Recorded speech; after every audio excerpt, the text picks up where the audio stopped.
Hi friends, so today on Wear It Wednesday, I am doing a little Instagram TV about pattern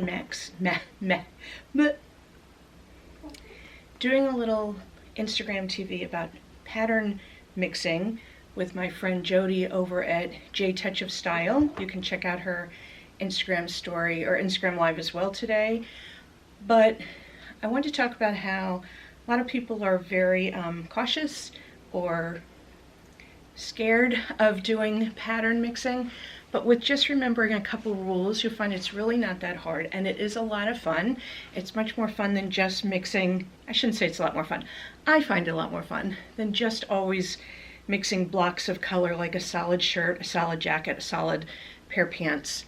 Number one, I will say, the easiest pattern to mix, I'm gonna have to say, is stripes. And almost everyone has something striped in their closet.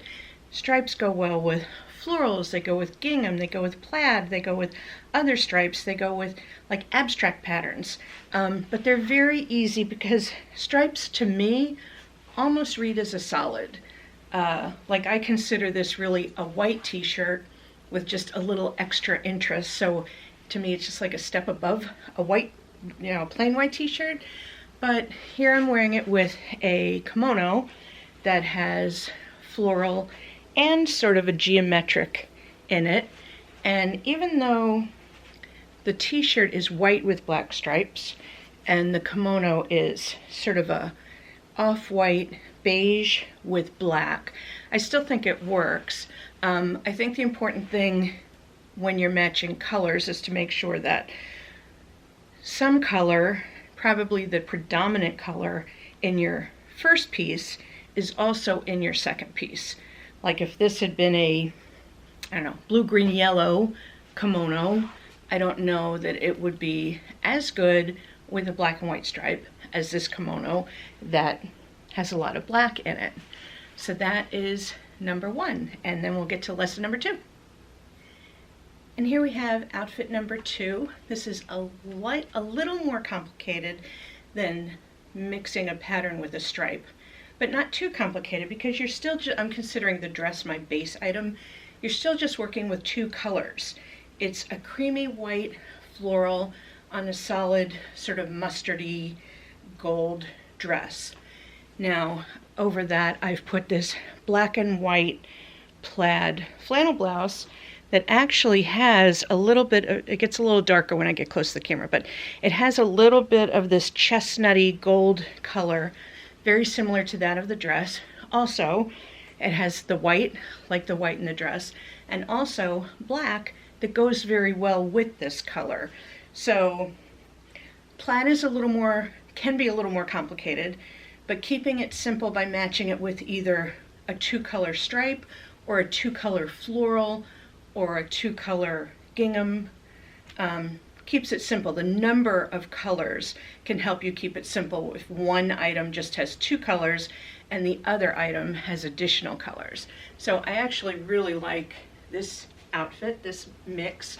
My only problem with an outfit like this where I've got flannel on top and slides below is it's like I've got summer feet and autumn upper body in sort of a lightweight summery dress. But there's probably like 3 days of the year that this outfit might be good for.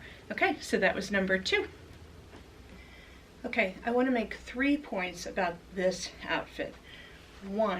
Number one is that I find that leopard is also a very easy print to mix with other prints because leopard goes with so many things. It's really just like a polka dot or a stripe.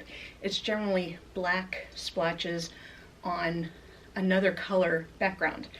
The thing I think you have to consider when you're trying to mix and match leopard print with other items is to consider the tone. All leopard prints are really not the same. Some are very warm toned. This is a very warm toned leopard because this background is like this warm, spicy, chestnutty color, but I have this other dress where the background is sort of a grayish camel color. So I would consider this more of a cool tone, whereas this is more of a warm tone, and that will dictate what other colors I put with it. So this one, because it's a warm tone, I matched it with this floral dress that's many different colors, but they're all in the warm tone family. Also, the black of the dress ties in with the black of the leopard. So I would consider this a little more complex pattern mixing, that you've got multicolors mixed with two non-white colors.